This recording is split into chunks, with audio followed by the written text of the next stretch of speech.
విశాఖపట్నంలో అత్యంత ఖరీదైన భూములను ఎటువంటి అర్హతలు లేని ఉషా క్లస్టర్స్ కు కారు చౌకగా కట్టబెట్టడం వెనుక భారీ అవినీతి ఉందని మాజీ మంత్రి వైఎస్ఆర్సీపీ విశాఖ జిల్లా అధ్యక్షుడు గుడివాడ అమర్నాథ్ ఆగ్రహం వ్యక్తం చేశారు.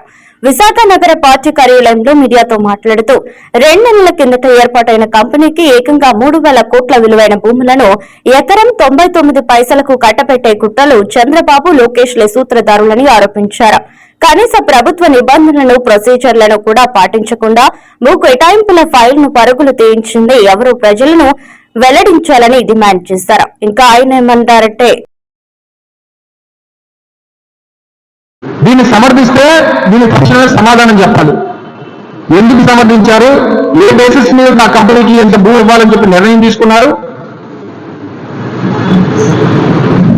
ఇందులో డైరెక్టర్లు ఇద్దరు కూడా 2 ప్రైవేట్ కంపెనీల్లో అమెరికాలో పనిచేస్తున్నారు. మరి పనిచేస్తున్నటువంటి ఇద్దరు 5,000 కోట్ల రూపాయలు పెట్టుబడులు తీసుకొస్తారని చెప్పి ఎలా నమ్మారు? గత అనుభవం లేకుండా ఏ రకంగా మీరు ఈ భూములు కేటాయింపు చేశారు?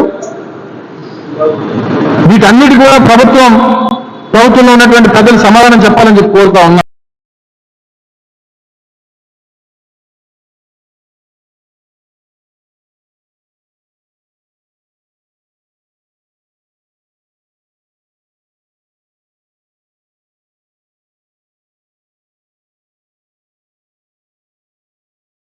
అలా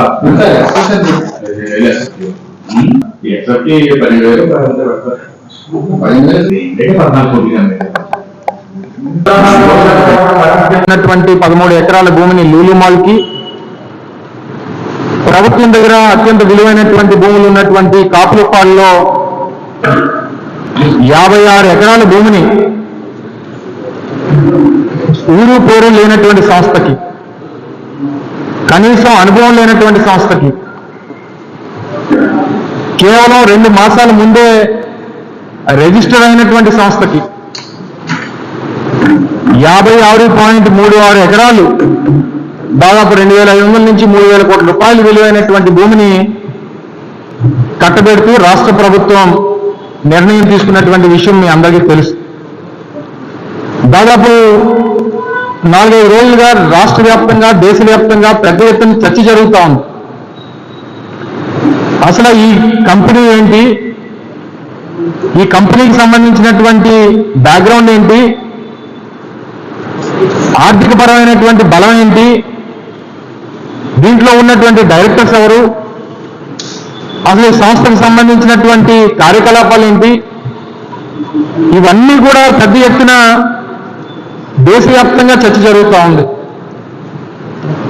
వాళ్ళు 5,778 కోట్ల రూపాయలు పెట్టుబడి పెడతామని చెప్పి ముందుకు వచ్చారు. 5,778 కోట్ల రూపాయలు పెట్టుబడికి గాను మేము 56 ఎకరాలు ప్రభుత్వం కేటాయిస్తుంది అని చెప్పినటువంటి ప్రభుత్వం అసలు ఈ సంస్థ ఎప్పుడు స్థాపించబడింది? చంద్రబాబు నాయుడు గారు గత పాలనలాగే